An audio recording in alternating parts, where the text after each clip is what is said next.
طيب بسم الله الرحمن الرحيم. الحمد لله نحمده ونستعينه ونستغفره ونستهديه ونعوذ بالله من شرور انفسنا ومن سيئات اعمالنا. من يهده الله فلا مضل له ومن يضلله فلا هادي له. اشهد ان لا اله الا الله وحده لا شريك له واشهد ان محمدا عبده ورسوله. اللهم صل وسلم وبارك على نبينا محمد وعلى اله وصحبه ومن تبعهم باحسان الى يوم الدين. اما بعد. Ikhwas sekalian wal akhwat yang di tempat lain ya, akhwatnya ya, yang dimuliakan oleh Allah Subhanahu wa taala, santri dan santriwati Ma'had Ilmi dan juga kaum muslimin dimanapun antum berada. Saya ucapkan ahlan wa sahlan wa marhaban bikum. Selamat datang pada majelis ilm, yang mana majelis ilm ini saya sebagai pengampunya. Perkenalkan, mungkin antum terlewat ya. Maka saya memperkenalkan diri, nama saya Subhan Khadafi, lengkapnya Muhammad Subhan Khadafi. Kalau titelnya LC aja ya, LC di belakang. Saya asli dari Jogja, kemudian lahir di mana ini, di daerah Mujamuju, kalau nggak jauh dari sini ya, yang belakang Pamela 1. Kemudian dekat balai kota ya rumahnya waktu itu. Kemudian saya beristrikan 1, alhamdulillah. Jadi jangan khawatir nanti ngaji sama siapa, Ustaznya istrinya berapa. Biasanya akhwat begitu tuh, ngaji sama siapa nanti, sama Ustaz Subhan, istrinya berapa, kan yang ditanya itu dulu. Ya, istri saya 1 alhamdulillah, dan insya Allah termasuk minal muwahhidin ya, ahli tauhid. Kemudian anak saya 6, yang nomor 2 Razak. Saya ambil juga seperti nama putranya Syekh Abdul Muhsin ya, Syekh Abdul Razak, yang dulu sempat mengajar di Jamiah Islamiyah. Waktu itu setiap hari Jumat pagi ya, halaqah beliau al-adab mufrad. Kemudian beliau selalu hadir bersama kajian bapaknya di Masjid An-Nabawi ya, Masya Allah, dengan cucunya, artinya dengan putra beliau, hadir di majelis Syekh Abdul Muhsin Al-Abbad. Jadi kehadiran anak cucu dalam majelis al-ilm seorang alim itu sudah merupakan satu kelumrahan yang di antara para ulama. Bahkan menjadi tidak lumrah seandainya seorang talibul ilm, ayahnya seorang alim, kemudian tidak duduk bersama ayahnya dalam majelis ilmu. Ini sungguh sesuatu yang tidak sepatutnya terjadi. Jangan sampai orang yang jauh datang. Ada yang paling jauh dari mana ini? Asalnya dan tinggalnya. Hah? Subang, Jawa Barat. Nah, Jawa Barat. Kalau tinggalnya Turi, Sleman. Berapa kilo? 20 kilo lebih jauh datang ya, masa yang cuma dekat tidak ya. Maka kita lihat dahulu para ulama membawa anak-anak mereka dalam majelis mereka. Bahkan yang membimbing Syekh Abdul Muhsin Al-Abbad itu adalah cucu beliau ya, karena beliau sudah tua sekali, dibimbing ke majelisnya dan ikut mendengarkan dalam majelisnya. Ya, meskipun kajian itu mengulang-ulang, apa yang disampaikan itu terulang-ulang, tapi begitulah dahulu para ulama mendidik anak-anak mereka, dan sebaliknya anak-anak mereka terdidik dengan majelis ilmu bersama orang tuanya. Ikhwas sekalian yang dimuliakan oleh Allah. Kemudian anak saya tadi 6 ya. Kemudian apalagi?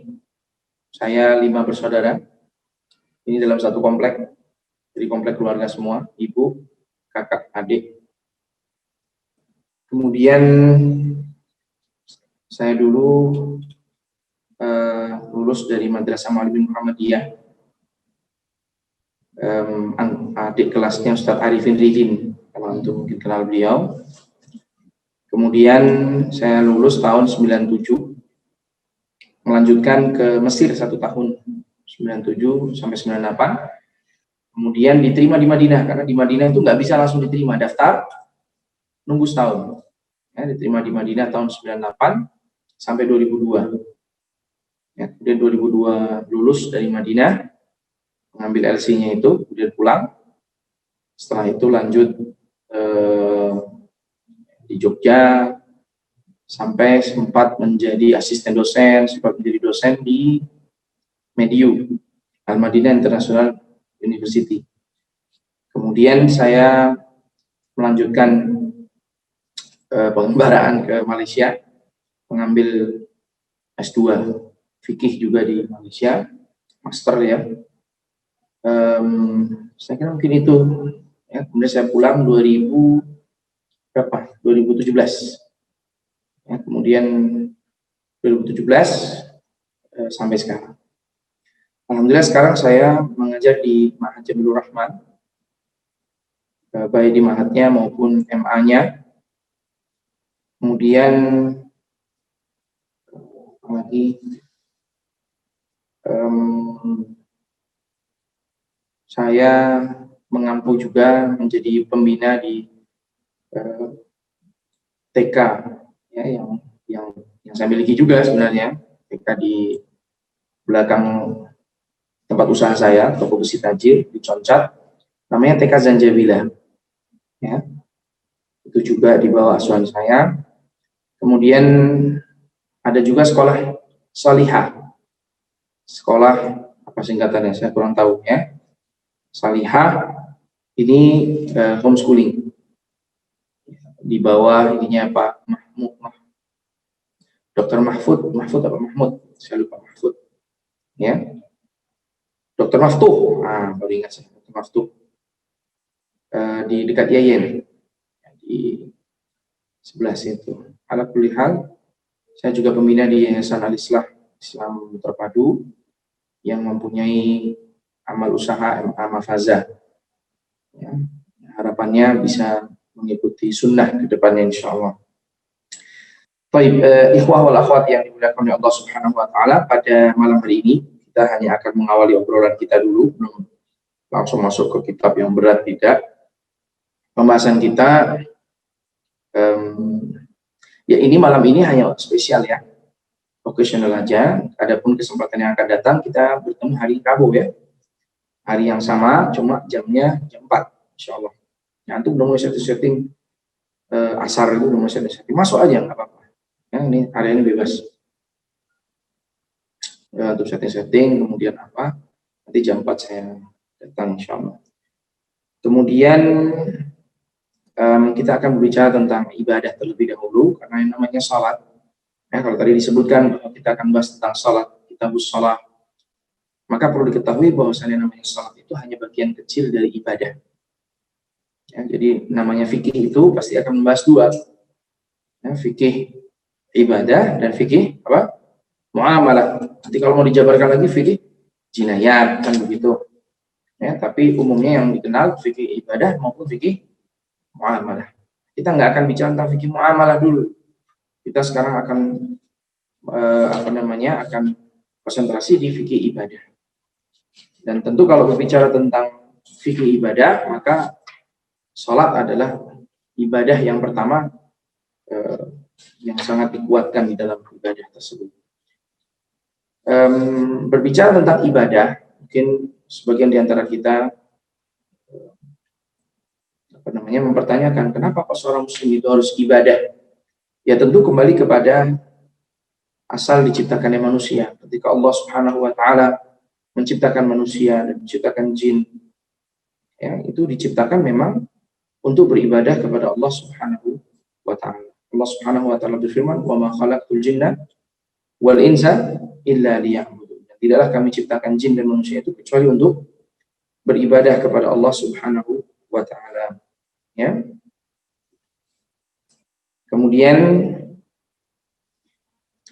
demikian pula di dalam tadi surat Ad-Dariyat ayat 56, kemudian demikian pula Allah Subhanahu wa taala menjelaskan dalam surat Al-Mu'minun, Allah mengatakan afahasibtum annama khalaqnakum abatha. Apakah kalian mengira bahwa kami ini menciptakan kalian itu sia-sia? Apakah kalian mengira kalian menciptakan kalian itu apa? Sia-sia. Artinya sia-sia itu ya bermain-main di muka bumi. Bumi ini isinya permainan semua. Ya, ada yang judi, ada yang minuman keras, ada yang permainan semuanya. Ya, ada yang bermain, mohon maaf ya, maksiat begitu ya. Dunia ini permainan. Apakah manusia itu diciptakan untuk hal-hal yang seperti itu, abas, yang nggak ada gunanya? Jawabannya ternyata tidak. Afahasibtum annama khalaqnakum abatsan. Apakah kalian mengira bahwa kami ciptakan kalian itu sia-sia? Wa annakum ilaina la turja'un. Dan kalian itu tidak akan dikembalikan kepada kami. Ini bentuknya pertanyaan. Ya, apakah kalian mengira? Kemudian kemudian Allah juga mengatakan, apakah kalian itu juga mengira bahwasannya kalian itu tidak akan dikembalikan kepada kami? Jawabannya sudah jelas. Bahwa kita diciptakan oleh Allah di muka bumi ini mempunyai apa? Tujuan. Kemudian kita nantinya akan kembali kepada Allah. Yang mana kembalinya kita kepada Allah itu untuk mempertanggungjawabkan perbuatan kita selama kita di dunia. Apakah kita ini melakukan abas, melakukan perkara yang sia-sia, ya, ataukah kita ini beribadah kepada Allah Subhanahu wa Ta'ala. Nah, kebalikan dari abas tadi, beribadah kepada Allah. Dan ibadah ini kalau kita jabarkan, ibadah ini luas sekali. Ada ibadah yang mahdhah, ada ibadah yang tidak mahdhah. Ibadah yang mahdhah itu seperti sholat, puasa, zakat, haji. Ya. Yang tidak mahdhah itu ibadah-ibadah yang ya sifatnya katakanlah husnul khuluq, akhlak yang baik, tabassumuka fi wajhi akhika shadaqah. Engkau bersenyum di hadapan muka saudaramu itu sedekah. Kemudian sebagaimana kata Nabi SAW juga, ya, hatta ma anfaqtahu fi fammi mar'atik fihi sadaqah. Makanan yang engkau berikan ke mulut istrimu itu juga ada sedekah, ya. Kemudian ada ibadah-ibadah yang sifatnya zikir, kullu tasbihatin wa takbiratin, sedekah, setiap tasbih, setiap takbir, maka di dalamnya juga ada pahala sedekah, ya. Dan amalan-amalan ibadah yang lainnya mungkin bentuknya amalan mubah, seperti bekerja, antum bekerja, tetapi bekerjanya antum untuk menghidupi diri antum, untuk beribadah kepada Allah, maka itu ibadah, ya. Kemudian antum bekerja, niatnya adalah untuk menghidupi istri dan anak, maka itu ibadah juga. Yang mengajarkan ilmu itu ibadah juga. Datang ke majelis ilmu, menuntut ilmu juga apa? Ibadah. Subhanallah, ibadah itu ternyata luas sekali. Namun kita bukan akan membahas tentang ibadah yang luas itu, tidak. Kita nantinya akan mengerucut kepada ibadah yang mahdhah. Terutama kita akan mulai mengambil tentang ibadah apa? Salat, gitu ya. Nah, sekarang karena tadi sudah terlanjur Ustaz sampaikan tentang ibadah, ya, maka kita harusnya tahu nih tentang makna dari ibadah. Apa sih makna atau pengertian dari ibadah? Ini Syekh Muhammad Shalih Al-Utsaimin memberikan tarif tentang ibadah secara umum nih, ya. Ibadah, beliau mengatakan hiya tadhallul lillahi azza wa jalla. Ibadah itu adalah tunduk di hadapan Allah Subhanahu wa taala, mahabbatan dengan penuh kecintaan, ta'ziman mengagungkan, ya, bi fi'li awamirih dengan mengerjakan perintah-perintahnya, wajtinabi nawahi menjauhi larangan-larangannya, ala wajhi alladhi jaa'a bihi syara'i, ya, sesuai dengan tata cara yang datang dengannya syariat. Saya ulang, yaitu ibadah adalah tunduk dan patuh di hadapan Allah Subhanahu wa taala dengan penuh kecintaan, dengan mengagungkan, ya, dengan melaksanakan apa? Perintahnya, menjauhi larangannya, sesuai dengan apa yang datang dengannya apa? Syariat. Karena kalau seseorang mengklaim ibadah, Maka tidak semua ibadah itu bisa kita kerjakan. Ya, tidak bisa setiap orang itu mengklaim ibadah langsung saya ibadah, saya tunduk pada Allah, mengerjakan perintahnya. Allah akan perintahkan saya untuk berzikir, mungkin saya berzikir. Ya, Allah, Allah, Allah. Nanti kalau sudah capek, ya, tidak bisa. Seseorang mengklaim dia beribadah, tidak bisa. Apa bentuknya ibadah? Maka ada qaid, batasan yang terakhir tadi. Ya, sesuai dengan apa? Sesuai dengan syariat ya, yang datang dalam ibadah itu. Artinya ibadah itu diatur oleh Allah Subhanahu wa taala di dalam syariat-syariat. Ada yang mengartikan namanya salat itu ya cukup eling begitu, ingat. Maka tidak bisa begitu. Salat itu pun di dalam syariat kita sudah datang tata caranya, dicontohkan oleh Rasulullah SAW.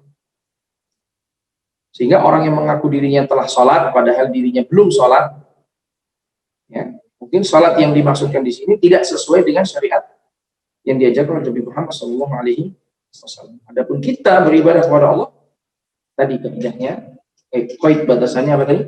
Sesuai dengan syariah, sesuai dengan syariah yang datang dengan Rasulullah SAW. Nah, sehingga kita tidak membuat ibadah-ibadah yang baru, yang belum pernah dilakukan oleh Rasul, belum pula dilakukan oleh para sahabat. Dan perkara itu masuk dalam kategori muhdats dalam Islam. Muhdats adalah perkara yang diada-adakan. Yang disebutkan dalam hadis Nabi SAW, kullu muhdatsin bid'ah, wa kullu bid'atin dhalalah, wa kullu dhalalatin fi. Setiap yang muhdats itu masuk dalam kategori apa? Bid'ah. Dan setiap yang bid'ah itu tersesat, dan setiap kesesatan itu adalah dalam neraka. Kita nggak akan bicara soal bid'ah dulu, kita akan bicara tentang ibadah. Bahwa ibadah itu ternyata disyaratkan di dalamnya sesuai dengan apa? Syariat Nabi Muhammad SAW.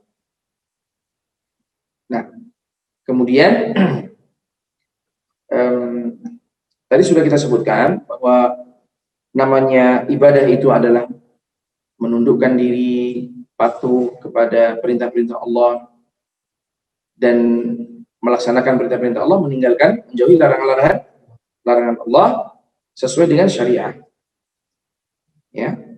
Nah, di sini berarti di dalam ibadah ketundukan kita hanya kepada satu zat maksudnya dalam hal ini ya, yaitu tunduk kepada Allah Subhanahu wa taala. Dan itu yang diperintahkan di dalam agama kita, agar kita mentauhidkan Allah di dalam ibadah.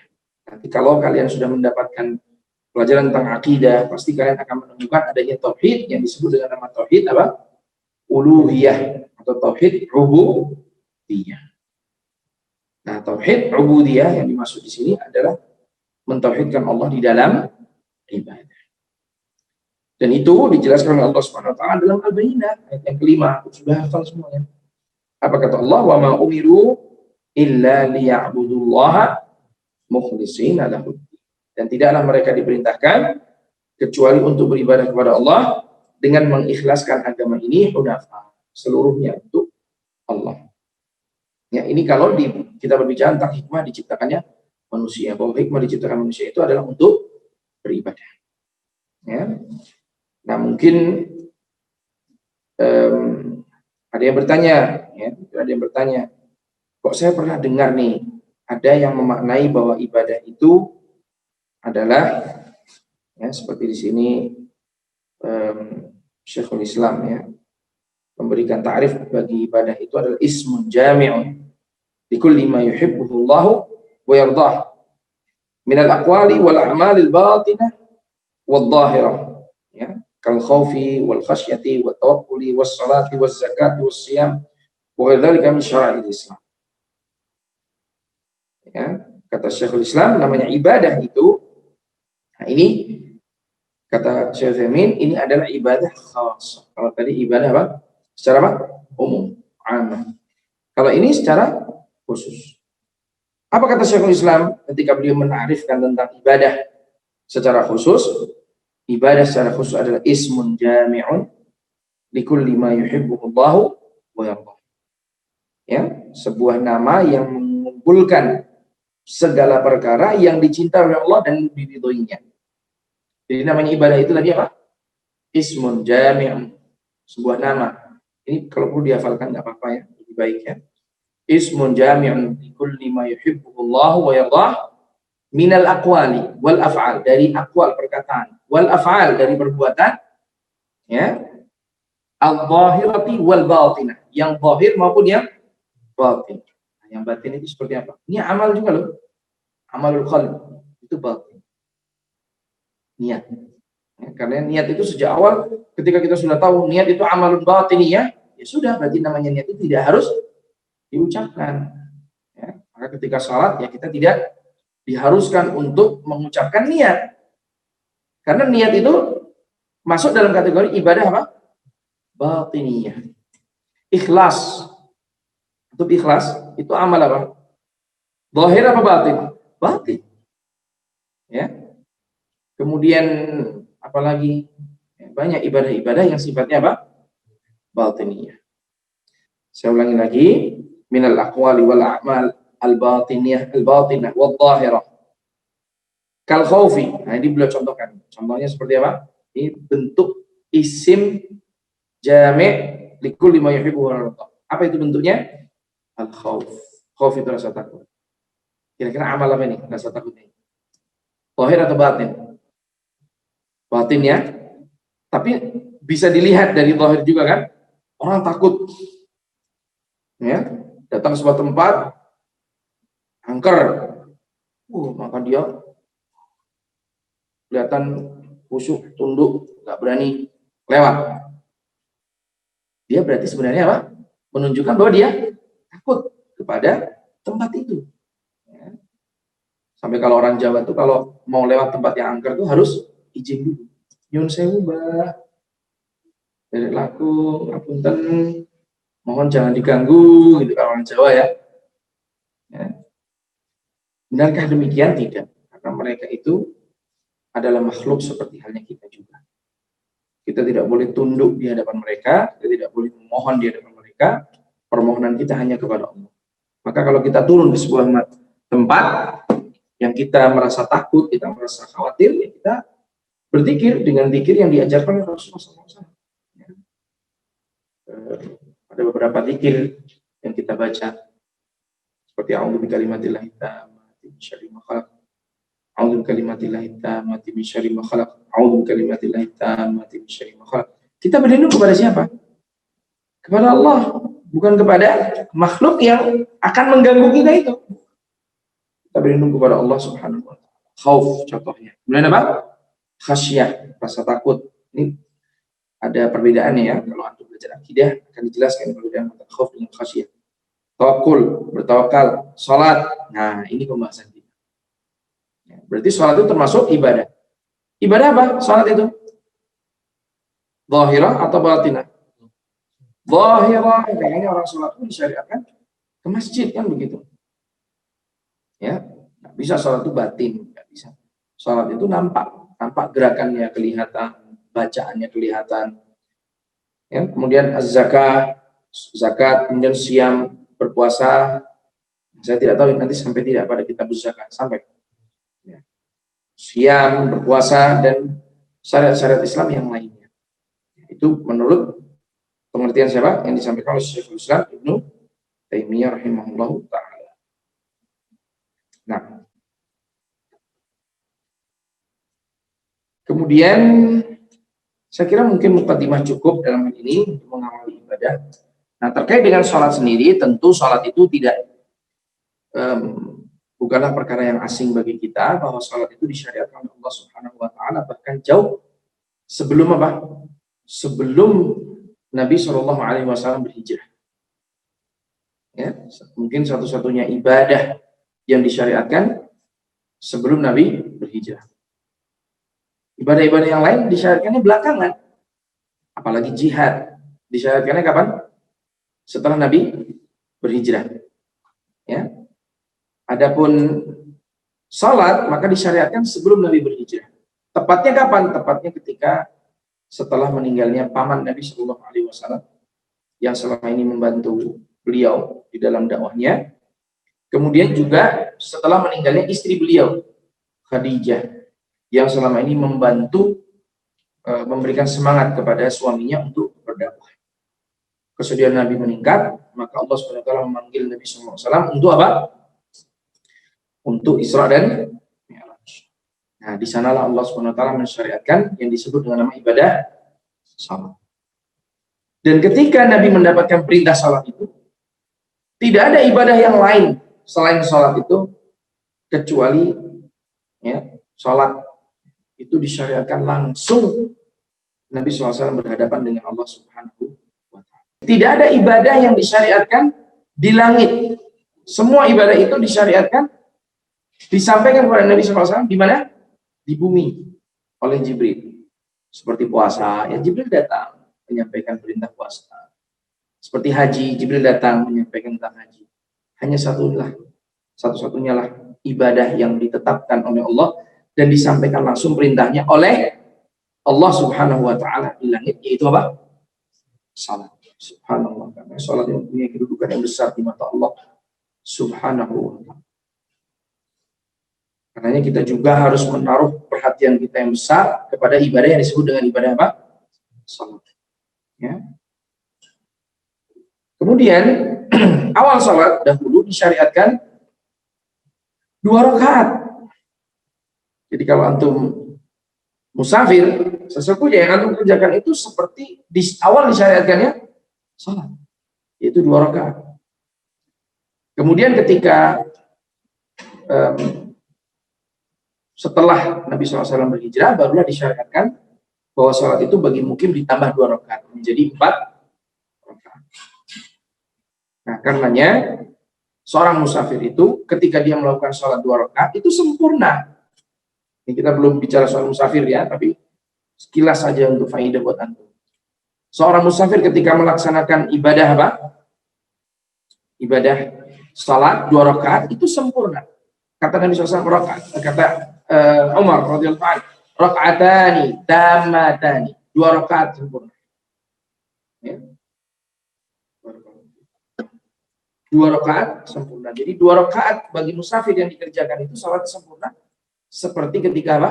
Disyariatkan pertama kali di Makkah. Ya. Meskipun Nabi Shallallahu Alaihi Wasallam itu bertemu langsung dengan Allah, tetapi tidak tetap muka langsung. Ya, kata Nabi SAW ketika ditanya apakah melihat langsung Allah SWT, tidak, dijawab hijabu. Ketika Aisyah ditanya apakah Nabi SAW melihat Allah langsung, tidak, karena hijabuhu nur. Hijabnya adalah apa? Cahaya. Dan tidak ada yang bisa melihat Allah Subhanahu wa Ta'ala ketika masih hidup. Adapun nanti di akhirat ketika sudah meninggal dunia, maka kita bisa melihat Allah Subhanahu wa Ta'ala ayanan dengan mata, ya, langsung. Adapun di dunia tidak ada yang mampu melihat Allah.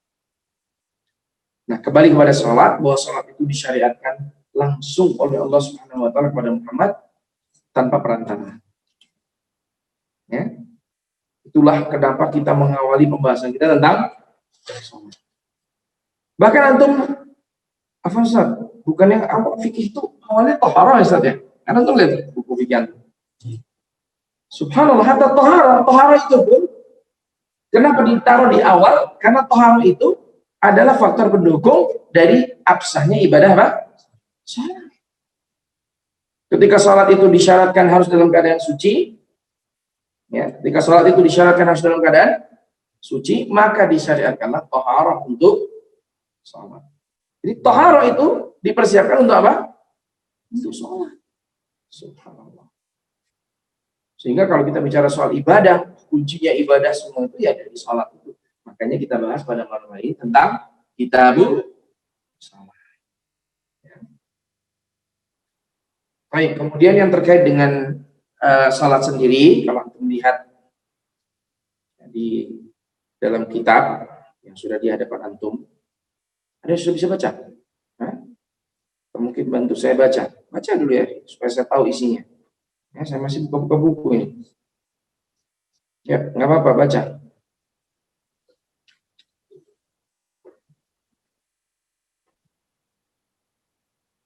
Kalau di situ halaman berapa kira-kira? 79.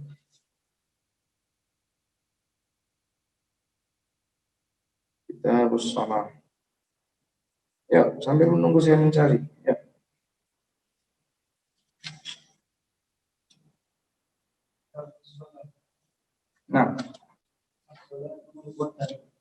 Nah, kita akan bicara tentang pengertian dari salat. Apa pengertian dari salat? Secara lughah adalah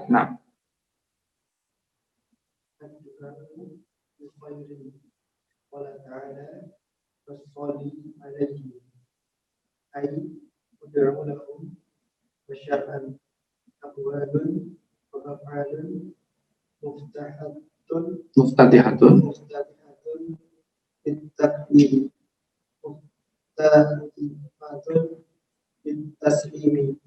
nah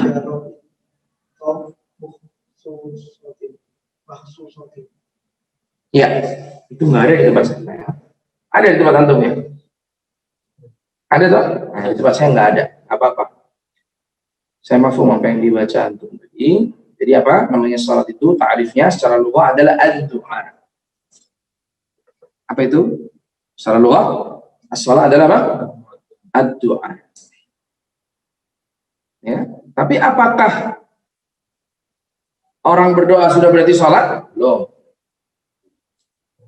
Kenapa salat di sini maknanya doa? Karena memang listimalihi ala al-adiyati wal asma. Karena di dalam salat itu banyak apa? Doa-doa dan zikir-zikir. Maka pantaslah kalau salat itu disebut dengan salat, karena makna salat itu adalah ad-doa.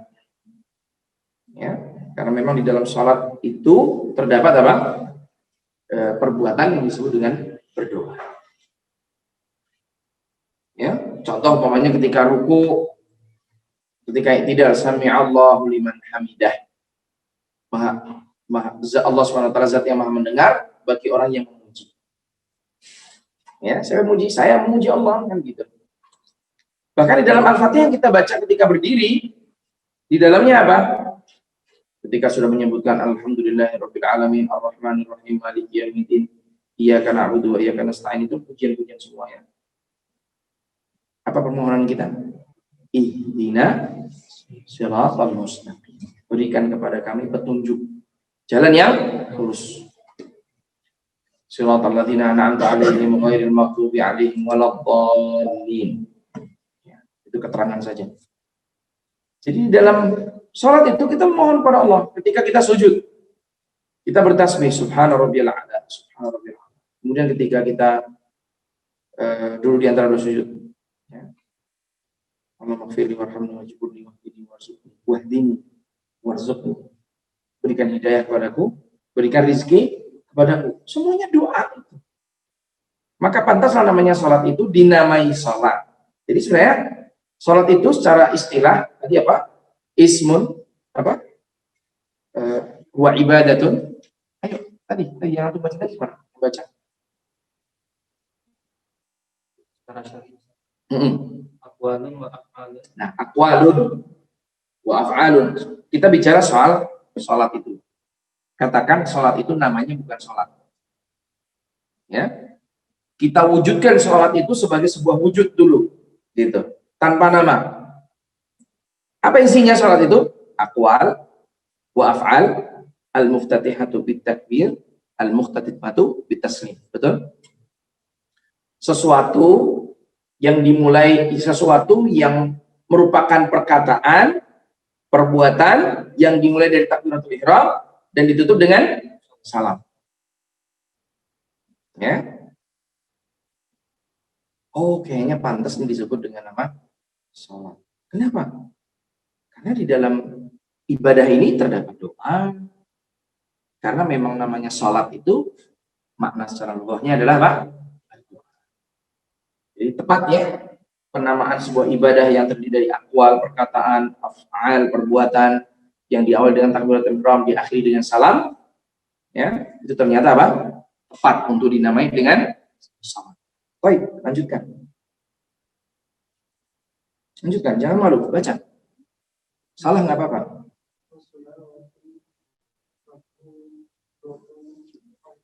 Oh, itu sudah mulai ada di sini.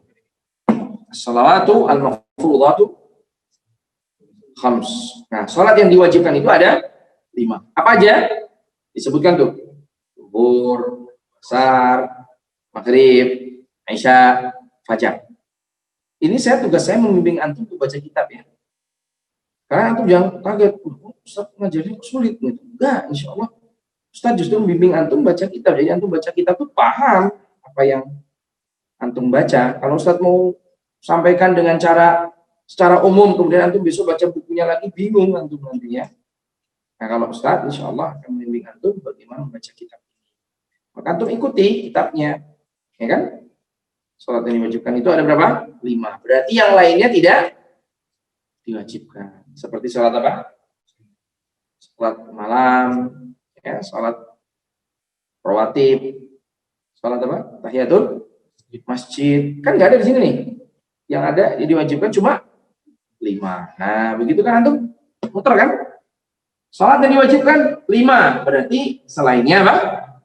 Salat sunnah atau tidak? Nanti akan kita bahas pada pembahasannya. Dalilnya ini nih. Dalil bahwa 5 salat ini adalah salat yang diwajibkan. Dari Anas bin Malik radhiyallahu anhu, qala furidat 'ala Nabi sallallahu alaihi wasallam lailata usriya bihi. Ya, diwajibkan atas Nabi. Furidat itu sama dengan ya, furidat artinya diwajibkan ya. Diwajibkan sholat itu pada malam Nabi diisrakan. Berapa jumlahnya? Khamsi. Coba. Subhanallah. Asal disyaratkannya berapa? Khamsin. Ya.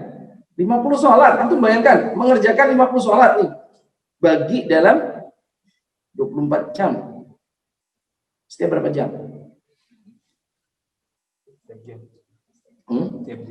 Setengah jam. Setiap setengah jam. Setengah jam. Kan 24 jam. Sholatnya 20. Sholatnya berapa? 50.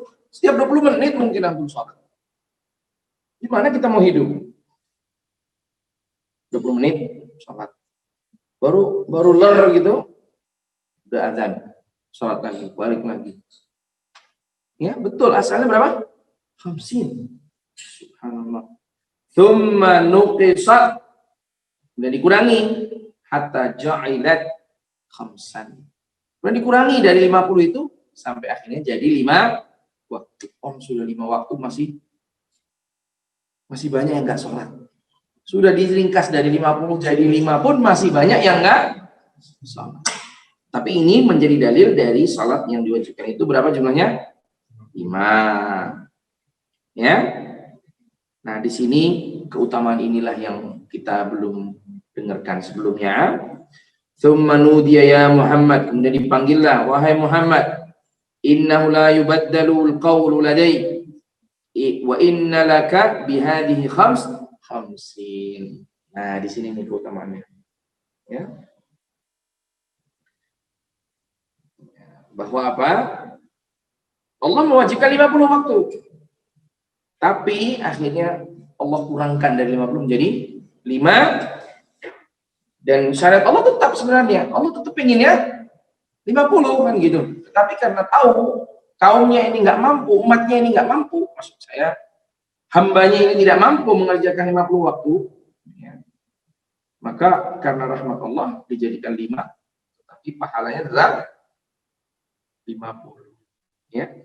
Wa innalaka, sesungguhnya untuk bihadil khams, dari 5 salat ini khamsin, pahala berapa? Salat 50 waktu. Jadi kalau orang itu tahu sebenarnya setiap kali dia salat itu maka pahalanya 10 kali 5 berarti 50. Salat 5 waktu pahalanya 50 waktu, coba. Kan besar tuh pahalanya. Kalau orang itu tahu, seandainya mereka tahu, pasti mereka akan semakin semangat dalam beribadah salat. Ya. Cuma ya bayangannya kan, aduh, terusan sholat subuh atau sudah masuk waktu dulu, baru sholat zuhur, atau sudah masuk waktu asar. Dianggap bahwa sholat itu menjadi beban. Ya, padahal tidak boleh demikian. Baik, wa an Talha bin Abdullah radhiyallahu anhu, dari Talha bin Abdullah. Ini masih dalil tentang 5 waktu tadi juga.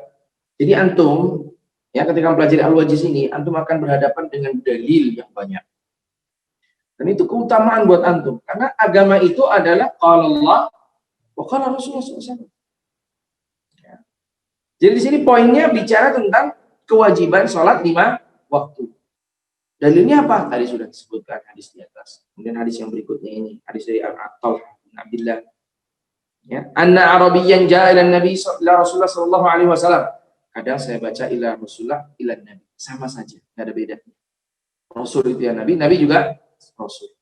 Ya, mungkin supaya cepatlah begitu. Saya bacanya enggak terlalu cepat ya. Ya.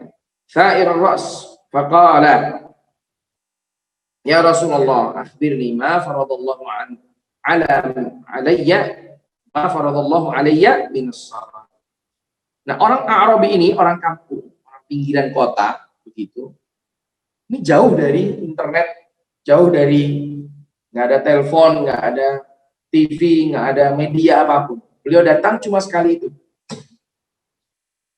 Tanya kepada Nabi, apa saja yang diwajibkan kepadaku dari sholat.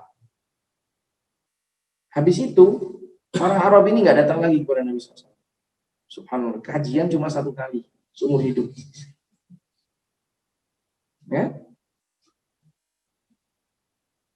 Nah, apa kata Nabi SAW? Qala as-salawatul khams. Yang diwajibkan oleh Allah untukmu adalah salat 5 waktu. Illa an tatawwa'a syai'an. Nah, tetap ini ngasih faidah. Kecuali kalau kamu mau beramal salat apa? Tatawwu. Berarti salat selain salat 5 waktu itu adalah salat sunnah. Ya. Karenanya mungkin nanti ada yang mengatakan bahwa sholat qiyamul lail itu wajib. Ya, kita bisa bantah dengan dalil ini. Ya, dan para ulama menggunakan dalil ini untuk membantah bahwa sholat lail itu hukumnya wajib. Ya. Gimana mereka membantahnya? Mereka mengatakan seandainya sholat malam itu wajib, maka pasti Nabi akan sampaikan kepada Arabi yang datangnya cuma 1 kali tadi, selain sholat 5 waktu, sholat qiyamul lail. Tapi pertanyaannya, tadi apa yang disampaikan Nabi kepada Arabi tadi? Bahwa sholat yang wajib hanya sholat. Berarti selain 5 waktu itu sunnah. Illa an tatawwa'a syai'an, kecuali kamu ingin sholat. Silahkan dituang dan diminum. Allah. Nah. Kemudian manzilatuha fid din, kedudukannya di dalam agama. Nah, ini kedudukannya langsung hadis saja. Oh, kan? Jarang-jarang dapat buku yang menjelaskan tentang seperti ini, jarang-jarang ya. Rata-rata buku fikih itu isinya masalah saja. Jarang buku fikih itu menyebutkan masalah kemudian apa? Karena memang kenapa saya pilih buku ini? Karena buku ini dipenuhi dengan sehingga setiap masalah antum tahu dalilnya. Setiap masalah antum tahu dalilnya. Ya. Nah, An Abdullah bin Umar, ini supaya cepat saja. Sebenarnya saya butuh ada yang membantu membacakan, tapi supaya cepat saya bacakan aja. Kalau Rasulullah SAW bersabda, "Bunyal Islam ala khams." Nah, jadi untuk yang awal Ustaz namanya kan harusnya antum terjemahkan dari awal Ustaz. An Abdullah bin Umar radhiyallahu anhu qala Rasulullah sallallahu alaihi wasallam. Wah, itu kalau setiap kajian saya terjemahkan habis waktunya ya. Ini menyampaikan tentang perawi hadis ini. Siapa sih yang meriwayatkan hadis ini? Nah, hadis ini diriwayatkan oleh Abdullah bin Umar, sahabat Nabi SAW. Jadi yang meriwayatkan hadis ini Abdullah bin Umar, anaknya Umar. Radhiyallahu anhuma, ini doa. Semoga Allah meridhai keduanya. Siapa? Umar dan Abdullah. Ya. Abdullah dan bapaknya Umar. Qala Rasulullah, ini artinya Nabi SAW bersabda atau Rasulullah SAW bersabda. Sabdanya mana? Nah ini yang dalam kurung itu. Gitu cara baca hadisnya. Baik, bunyal Islam ala khams. Dibangunlah Islam itu di atas 5. Jadi pilar Islam itu 5. Ya, kalau antum lihat bangunan, tiangnya 4. Ya, tapi Islam ini tiangnya 5. Mungkin 4 di sekeliling, yang 1 di tengah, kan begitu. Bisa nggak bangunan begitu? 4 di semua penjuru, terus yang 1 di tengah. Bisa kan? Islam itu dibangun di atas 5 pilar. Dimulai dari apa? Syahadat an la ilaha illallah. Bersyahadah tidak ada ilah yang berhak diibadahi selain daripada Allah, wa anna Muhammadan Rasulullah. Syahadat yang pertama. Kemudian apa? Nah, ini yang kedua, pilar yang kedua. Wa iqami as-salat. Kemudian mendirikan salat. Berarti mendirikan salat itu salah satu dari pilar tegaknya Islam. Kalau salah satu pilar itu roboh, maka robohlah bangunan itu. Wah, berarti semua harus diamalkan, ya. Berarti habis salat apa? Puasa. Habis puasa apa? Zakat. Habis zakat apa? Atau sebaliknya, tidak ada masalah, ya. Habis zakat, puasa. Habis puasa apa? Ya, haji. Ya. Jadi 5 bangunan itu semuanya harus berdiri dengan kokoh. Kalau tidak tegak kelima pilar tersebut, maka robohlah Islam seseorang. Ya. Nabi memulai dari apa? Salat. Wa ita'iz zakat, membayar zakat. Ita itu mendatangkan. Ya. Tapi maksudnya membayar zakat. Wa hajjil bait, berhaji di Baitillah. Wa shaum Ramadan, berpuasa di bulan Ramadan. Nah, tinggal apa yang belum antum sempurnakan? Tinggal haji tak? Sudah, berarti antum harus niat bayar haji dari sekarang. Ya, pupuk sudah dewasa. Karena kalau sudah dewasa itu sudah boleh bayar, sudah boleh daftar. Ya, kalau sudah dewasa sudah boleh daftar. Hajinya kapan? Ya, 20 tahun. Loh, antum mau pilih daftar kapan? Mau tunggu antum kerja, dapat duit, baru daftar. Hajinya 20 tahun lagi ke depan. Ketika antum kerja, dapat duit 25 tahun, tambah 20 tahun lagi, 45 tahun. 45 tahun sudah, entah antum masih hidup apa enggak tuh. Ya. Itu kalau antum baru mulai kerja. Sekarang kalau sudah agak mapan, bisa beli mobil, bisa beli apa, antum baru daftar umur 35 umpamanya, 40 tahun. Tambah 20 tahun, 60 tahun baru haji. Maka berpikir haji itu dari sekarang. Kalau orang tua punya duit, pinjam dulu, nggak apa-apa. Pak, Bu, saya pinjam. Berapa sekarang? Mungkin 25, mungkin lebih, ya. 25 juta untuk daftar haji. Saya mau daftar haji. Pinjam duitnya. Wah, saya bayarin aja. Alhamdulillah.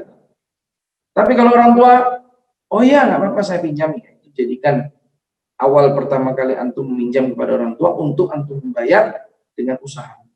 Kan boleh tuh kuliah sambil kerja. Ya, saya nggak ngajak antum untuk kerja. Paling tidak kerja untuk memenuhi, membayar utang orang tua tadi.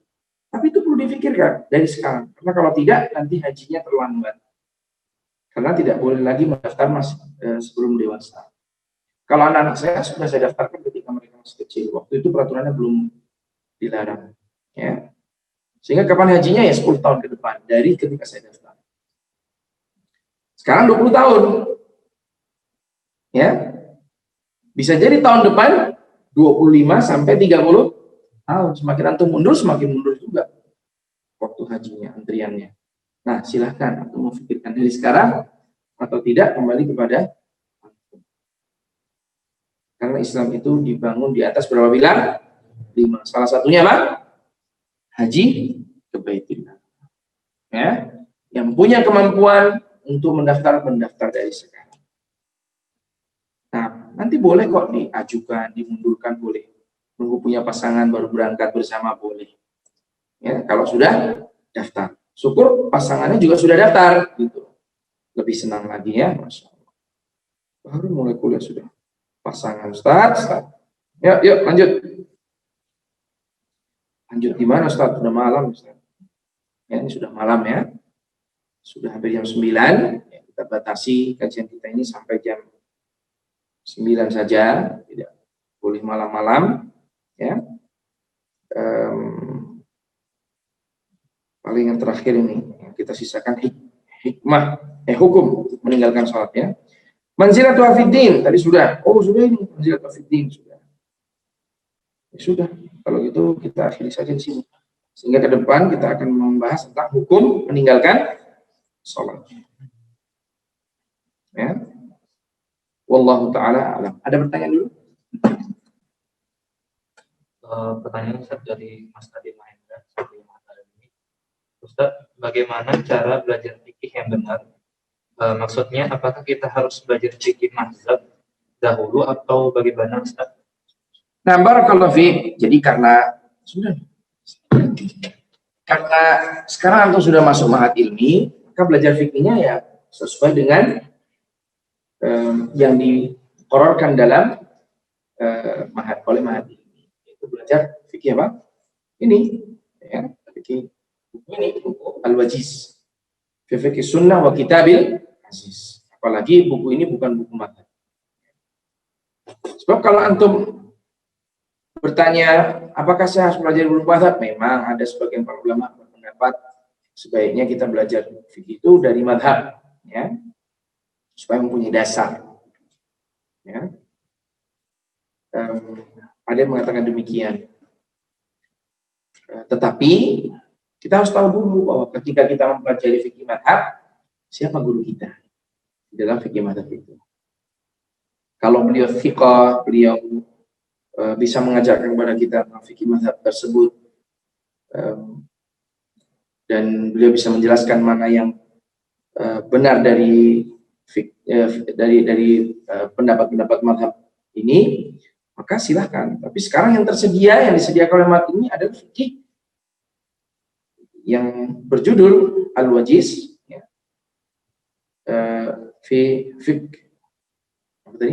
Al-Wajiz fi Fikih Sunnah wa Kitabil Aziz, yang dikarang oleh Syekh siapa? Al-Badawi, Abdul Azim Al-Badawi. Dia sudah pernah ke Jogja loh, ya. Mungkin ada yang sudah pernah bertemu dengan beliau, sudah pernah ke Jogja menyampaikan kajian-kajiannya. Ya. Nah, kitab ini mempunyai kelebihan dibandingkan kitab-kitab mazhab, yang mana terkadang kitab mazhab itu tidak menyebutkan apa? Dalil. Ya. Kadang menyebutkan tapi ringkas sekali. Kemudian kitab ini memang dibahas, dipelajari oleh beliau berdasarkan 4 mazhab. Jadi beliau sudah merangkum dari sekian mazhab, kemudian inilah fikih yang menurut beliau rajih. Meskipun demikian kita mencoba mengkajinya dalam pembahasan kita, siapa tahu di sana ada akwal yang lain yang lebih sesuai dengan sunnah. Ya. Jadi kalau ditanya kapan, apakah mulainya dari belajar mazhab, sudah mulainya dari Al-Wajiz dulu. Baru nanti kalau memang ada guru yang bisa mengajarkan tentang fikih mazhab, silakan. Seperti contoh di Jamil itu ada syekh yang bisa mengajarkan tentang fikih mazhab Syafi'iyah. Dia dari Yaman. Mazhab Syafi'i. Kalau kita sendiri di Jami'ah, memang kita fikih ala madhahibil arba. Fikih berdasarkan mazhab. Ya. Wallahu ta'ala a'lam. Habis? Ada lagi pertanyaan di sini? Tidak ada? Nah,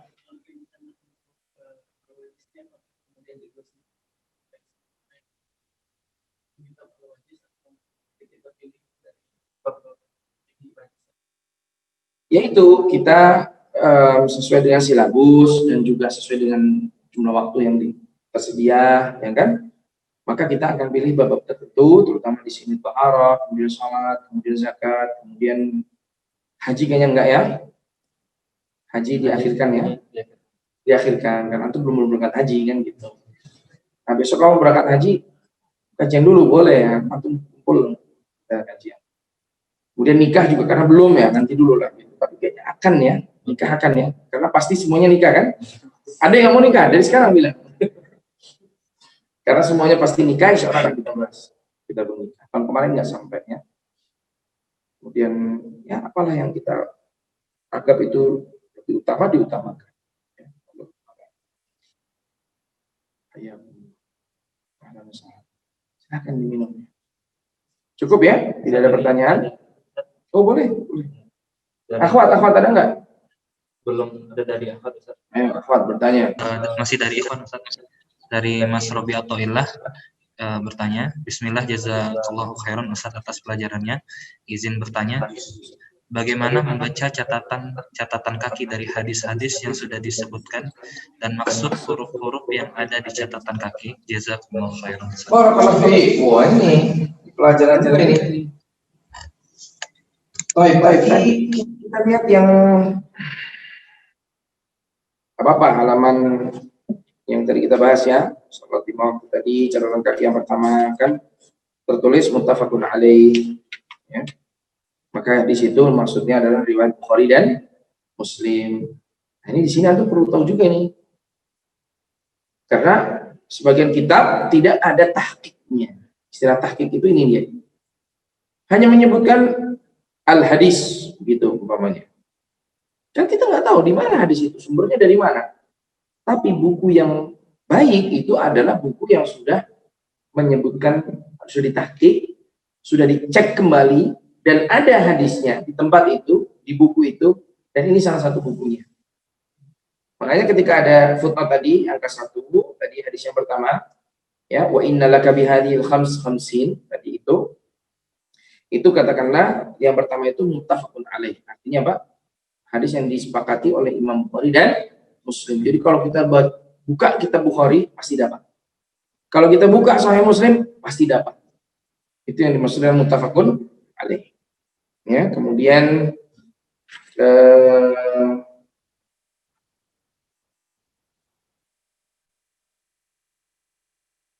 di sini tak ini mungkin Tirmidzi, ya. Akhrajahu mutawwalan. Hadis ini mukhtasar. Ini diringkas, riwayatnya diringkas. Dikeluarkan mutawwal Bukhari dalam halaman ini, cetakan ini gitu ya. Hadis nomor ini, kalau antum lihat nanti di bukunya ada. Di buku hadisnya ada. Muslim, mim itu Muslim. Ini juga anunya, nas itu Nasai. Dan di sini diriwayatkan Bukhari, Muslim, Imam Tirmidzi, Imam Nasai.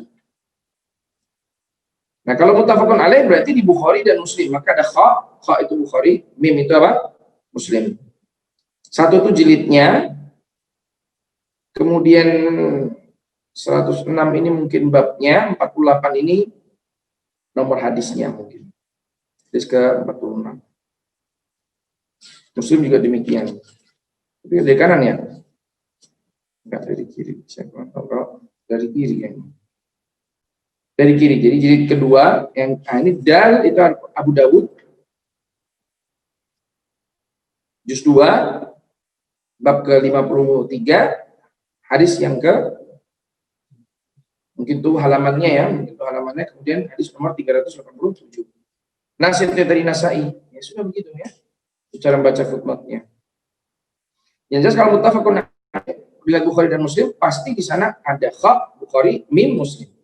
Nah, nanti selain itu hadis itu juga diriwayatkan oleh yang lain, imam yang lain seperti Imam Tirmidzi, Imam Nasai. Maka ada tak Tirmidzi, Nasai. Ya, itu sementara itu ya, sudah terlihat. Kemudian kadang hadis ini juga kadang bukan diriwayatkan Bukhari Muslim. Kadang diriwayatkan Abu Dawud, maka mengharuskan syekh untuk membawakan hukumnya. Ya, hukumnya hadis ini sahih menurut Syekh Al-Albani rahimahullah taala. Maka nanti hadis sahih Sahihul Jami'. Ya, jadi hadis ini sahih dicantumkan oleh Syekh Al-Albani hukumnya dalam kitabnya As-Sahihul Jami'. Ya. Loh, kalau muttafaqun alaih tadi kok enggak ada sahihnya?